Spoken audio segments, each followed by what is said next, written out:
안녕하세요. 이시다파 최봉기입니다. 페이스북 CEO, 트위터 CEO, 아마존 CEO, 애플 CEO, 마이크로소프트 창업자, 이들은 모두 세계적으로 엄청난 부자들입니다. 그리고 이들은 세상을 바꿀 만한 어마어마한 힘도 가지고 있죠. 그리고 이들은 또한 공산주의 급진자들을 지지하고 있다는 공통점도 가지고 있습니다. 현재 수많은 청년들은 소위 좌파 엘리트로 불리는 이들의 신념이 진실이라고 믿고 존경하고 따릅니다. 서구의 엘리트들은 19세기 후반 들어서면서 공산주의에 매료되기 시작합니다. 이들이 유토피아적 이상을 추구하면서 전통적 가치는 파괴됐고 미국은 사회주의의 벼랑 끝까지 가게 됐습니다. 경제학자이자 캘리포니아 주립대학교 교수인 앤서니 스튼 박사는 그에 이어서 월스트리트와 볼셰비키 혁명에서 소련 볼셰비키를 향한 서구 엘리트들의 맹목적인 지지를 상세하게 설명했습니다. 스튼 박사는 1987년 한 인터뷰에서 다음과 같이 말했습니다. 레닌과 트로츠키는 약 1만여 명의 혁명가들과 함께 혁명을 일으켰다. 서양의 도움이 필요했던 그들은 독일, 영국, 미국의 도움을 받아서 혁명에 성공했다. 혁명 이후 볼셰비키파는 경제활동을 할 인력을 대부분 처단했기 때문에 1년 내내 허덕였는데 그때 서구 엘리트들은 재력과 은행, 월스트리트 사람들을 데리고 러시아로 넘어갔다.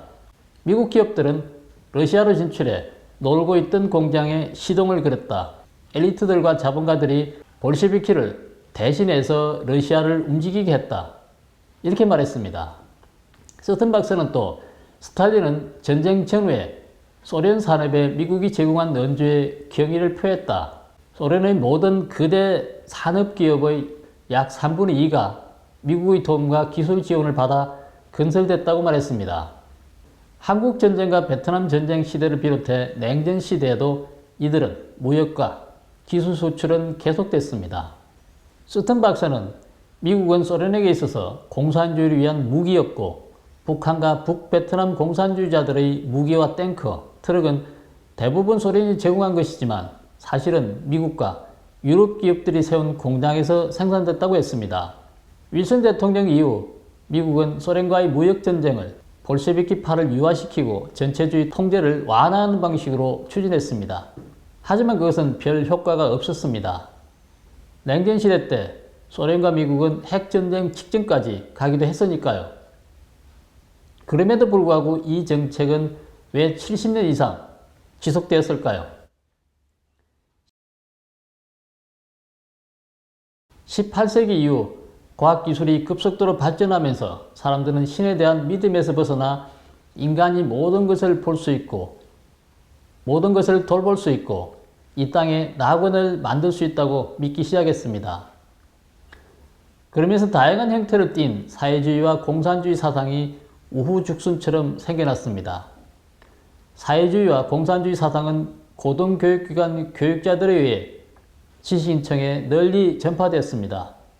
영국 옥스퍼드 대학 돈 르스킨 교수는 1870년 학생들에게 사회주의 사상을 심어주기 시작했고 그의 학생들은 졸업 후 영국과 그 식민지의 상류사회에 진출해 러스킨 사상을 퍼뜨렸습니다. 1881년 미국 존스 홉킨스 대학의 정치경제학자 교수 리처드 일리는 복지국가 구상에 아주 열정적이었습니다. 그의 사상은 그의 제자인 28대 미국 대통령 우드로 윌슨을 통해 미국 정치를 극적으로 변화시켰습니다. 사회주의 사상은 20세기 초까지 금융, 산업, 학술, 정치 영역에서 최상층에 있는 사람들의 마음을 하나씩 정복해 나갔습니다. 엘리트들은 공산주의를 적으로 대하지는 않았습니다. 그들은 공산주의 급진주의자들을 기성사회 구조를 무너뜨리고 새로운 세상을 건설할 세력으로 여겼기 때문이었습니다. 엘리트들은 또한 월스트리트가 지원하는 조직과 재단을 통해 정부 정책에 직접적으로 영향력을 행사했습니다. 미국 외교협회 CFR과 태평양 문제 연구회 IPR 두 조직을 예를 들어 보겠습니다. 1961년 크리스천 사이언스 모니터의 기사에 따르면 CFR 회원들 중 거의 절반이 공식적인 정부 지책을 맡거나 자문위원으로 활동하기 위해 초대를 받았다고 합니다. 그리고 IPR은 극동지역의 재정 대부분을 승인하는 역할을 맡았고 국무부, 기타 정부기관 인사 배치 시 IPR의 승인이 필요했다고 합니다. 월스트리트는 네덜란드의 미국 첫 이주지로 지금의 배터리 파크 중심인 뉴 암스테르담의 원주민인 인디어들의 침략을 막기 위해 쌓아놓은 성벽에서 유래되었다고 합니다. 지금은 세계에서 가장 유명한 거리 월스트리트가 되었죠. 엘리트와 공산주의자들 사이를 보다 더 잘 이해하려면 어떻게 해야 할까요? 서튼 박사에 따르면 자본주의를 지향하는 대부분 사람들은 시장 질서 안에서 공정하게 경쟁하는 반면 독점주의를 지향하는 이들은 정치와 야합하여 사회가 그들을 중심으로 돌아가도록 시도한다고 합니다. 독점주의자들 입장에서는 자유방임주의 기업가들과 자유시장 자본주의는 상당히 성가신 존재일 것입니다. 서튼 박사는 그의 저서에서 월스트리트 금융가들은 경쟁을 묘사할 때 파괴적, 권력상쟁, 맹목적 이와 같은 단어를 사용했다고 합니다. 그들은 스스로를 계획자나 룰을 만드는 사람으로 정했고 강제적인 협조나 경제 계획을 선호했다고 합니다. 프레드릭 하우는 그의 저서 독점주의자의 고백에서 독점주의자들의 사고방식을 생생하게 묘사했습니다. 이것은 대기업의 규칙이다. 우리 부모님의 가르침을 대신했고 간단한 격언으로 축소시킬 수 있다. 독점하라. 사회가 당신을 위해 일하게 하라. 그리고 최고의 사업은 정치라는 것을 기억하라. 입법보조금, 프랜차이즈, 장려금 또는 세금 면제는 엄청난 가치가 있다. 이것들을 얻기 위한 정신적, 육체적 노동이 필요하지 않기 때문이다. 경제적 측면에서 보면 엘리트와 공산주의 급진주의자들 사이에는 공통된 특징이 있습니다. 이들 모두 정치를 이용해 무에서 유를 창조하려고 한다는 것이죠. 타인의 재산을 차지하기 위해 강탈하거나 살해하며 정치적 통제를 이용해 거대한 부를 축적하려 듭니다. 다시 말해서 엘리트들은 자유사회에서 성공과 부를 얻었지만 중공 정권과 같은 정부 통제가 엄격한 정치 시스템을 선호합니다. 전체주의 국가들은 자유민주주의에서 결코 이용할 수 없는 것, 즉 엘리트들이 독점을 얻기 위해 연합할 수 있는 권력을 갖고 있기 때문입니다.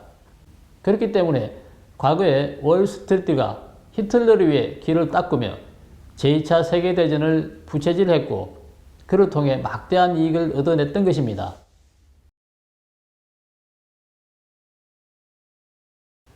세월은 빠르게 흘러갔습니다.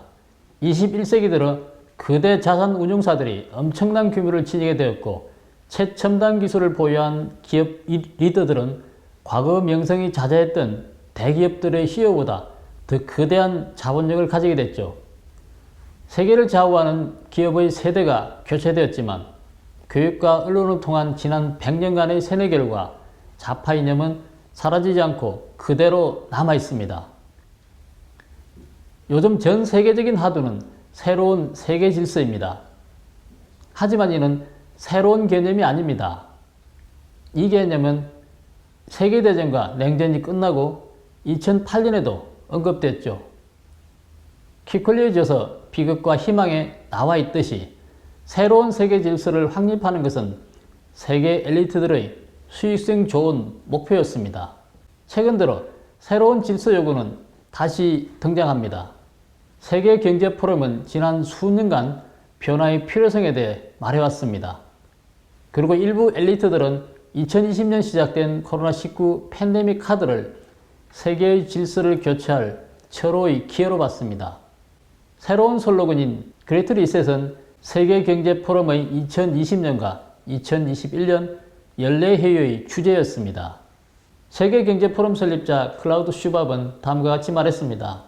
더 나은 성과를 내려면 세계는 교육에서 사회, 계약, 근로 조건에 이르기까지 우리 사회의 경제의 모든 측면을 개혁하기 위해 협력하고 신속하게 행동해야 한다. 미국에서 중국에 이르기까지 모든 나라가 참여해야 하며 석유와 가스, 기술까지 모든 산업이 변화해야 한다고 말했습니다. 간략하게 말해 우리는 자본주의의 위대한 리셋이 필요하다고도 말했습니다. 급진 좌파들이 제안한 그릴 뉴딜 정책은 이 비전과 완벽하게 어울립니다. 엘리트들이 그레이트 리셋을 추진하는 이유가 무엇일까요? 그들은 이 비전을 통해 어떤 이익을 얻을 수 있을까요? 세계 질서를 개혁하면 낡은 구조가 해체되고 새로운 산업이 형성되고 새로운 시장이 개척된다는 것은 맞는 말입니다. 권력 상위층과 유대관계를 맺고 있는 사람들은 이 과정에서 많은 이익을 얻을 수 있는 충분한 기회를 가지지만 그러나 그들의 명분에 맞지 않는 분야에 종사하는 노동자들은 오히려 구조조정의 대상이 될 것입니다. 세계경제포럼 글로벌 청년 리더인 이다 아우게는 지금 우리가 살고 있는 현 시대와는 전혀 다른 전형적인 유토피아 시대를 상상했습니다. 여러분들께서는 이 꿈에 동의하십니까? 이 꿈은 좌파들이 한 세기 넘게 추구해온 꿈이자 수백만 명의 살인을 정당화하는 데 사용된 것과 같은 꿈입니다. 더 무서운 사실은 그것은 더 이상의 꿈이 아니라 전 세계를 바꿀 영향력을 실행할 준비가 되어 있다는 점입니다. 엘리트들이 외치는 전 세계를 위한 질서 변화는 사실 전체를 위한 것이 아니라 그들만을 위한 변화라는 걸 깨달아야 합니다. 좌파들은 보통 그들이 정의하는 도덕적 기준으로 타인을 판단합니다. 그들은 신과 헌법에 매달리는 보수주의자들을 비웃지만 그들은 타인에게 적용하는 도덕적 기준을 자기 자신에게 적용할 때는 매우 너그럽습니다. 스쿱은 세계 최강기업 CEO들의 언행과 행동을 분석한 책을 출판했습니다.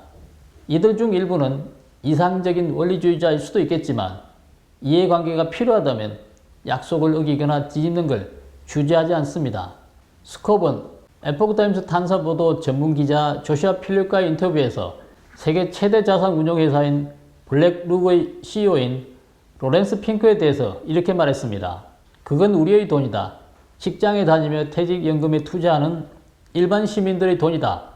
블랙룩은 시장을 통제하고 기업들의 사업 방향성, 정치적 방향성, 그리고 자신의 신념을 강요하면서 투자자들의 돈을 쓰고 있다. 좌파 엘리트들이 미국인들에게 자신의 뜻을 강요하기 위해 사용하는 것은 그들의 돈이 아닌 우리의 돈이다 라고 말했습니다. 스콥은 저서에서 블랙룩이 환경을 고려하지 않는 기업이자 현대판 노예제를 실시하고 있고 테러 지원 국가인 수단의 정권에 자금을 지원해준 중국 국영 석유회사 페트로차이나의 최대 주주라고 지적했습니다. 애플의 CEO인 팀 쿡은 인종 정의와 평등의 열렬한 지지자입니다. 하지만 2020년 11월 뉴욕타임스 보도에 따르면 애플은 위구르족 강제노동 방지법을 약화하기 위해 미국 정부에 로비를 벌인 기업 중 하나입니다. 그리고 호주 전략정책연구소의 보고에 따르면 애플은 위구르족 강제노동 문제에 연루된 82개 기업 중 하나입니다. 트럼프 전 대통령을 상대로 트위터 게시물을 검열하고 계정을 차단한 사회정의 신봉자인 마크 주커버거. 그는 시진핑 중공 총석에게는 감히 눈살조차 찌푸리지 못했습니다. 주커버거는 광활한 중국 시장에 진출하기 위해 시진핑에게 아직 태어나지도 않은 자신의 아이 이름을 지어달라고 부탁까지 했다고 합니다. 헐리우드 기업들은 중국 시장 진출을 위해 중공의 요구를 기꺼이 따릅니다. 월트 디즈니 컴퍼니는 영화 물란을 제작하기 위해 위구르족을 억류하고 고문하며 노예화한 신장 위구르족 자치구 선전부 공화국과 손을 잡는 것도 개의치 않았습니다. 에이미상을 5번 수상한 전설적인 탐사보도 전문가 샤릴 애트킨슨은 자신의 저서에 아주 슬픈 글을 남겼습니다. 온라인 지식은 의제 편집자에 의해 형성된다. 언론의 자유는 검열에 의해 통제된다. 그 뉴스는 진짜 뉴스가 아니다. 그리고 당신은 소비자가 아닌 상품이다. 더 많은 예가 필요할까요? 성공한 사람들과 그들의 입을 맹목적으로 믿어서는 안 됩니다. 메신저와 그들이 전하는 메시지는 구분되어야 한다고 애트킨슨은 말합니다. 1983년 소련의 굴락 강제 수용소의 생존자인 알렉산드 솔제니치는 다음과 같이 말했습니다. 반세기 전 내가 아직 어린 아이였을 때 나이 많은 사람들이 러시아에서 일어난 큰 재난에 대해 사람들은 신을 잊었다. 그래서 이 모든 일이 일어난 것이다 라고 말하는 것을 들었다 라고 말했습니다. 그는 또 그 이후로 나는 50년 동안 혁명의 역사를 연구해왔다. 하지만 만약 오늘 내가 6천만 명의 국민을 집어삼킨 파멸적인 사회주의 혁명의 주요 원인을 가능한 간단하게 공식화해달라는 요청을 받는다면 나는 사람들은 신을 잊었다. 그래서 이 모든 일이 일어난 것이다를 반복하는 것 외에는 더 정확하게 말해줄 수 없다 라고 말했습니다. 우리는 옳고 그름을 알아야 합니다. 우리가 읽고 보고 믿는 것이 우리의 삶의 결정에 큰 영향을 미칠 것입니다.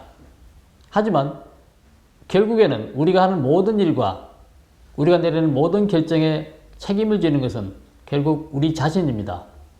그러므로 사리사욕을 채우려는 사람들의 놀이개가 되지 말고 똑똑해져야만 합니다. 그들의 영역에서 그리고 그 너머에서 심판을 받을 때 여러분은 다른 사람을 탓할 수 없기 때문입니다. 오늘 이슈타파 방송은 여기까지 하겠습니다. 구독, 댓글, 좋아요를 눌러주시고 지인들과 공유해 주시기 바랍니다. 후원도 부탁드립니다. 그럼 다음 시간에 뵙겠습니다. 감사합니다.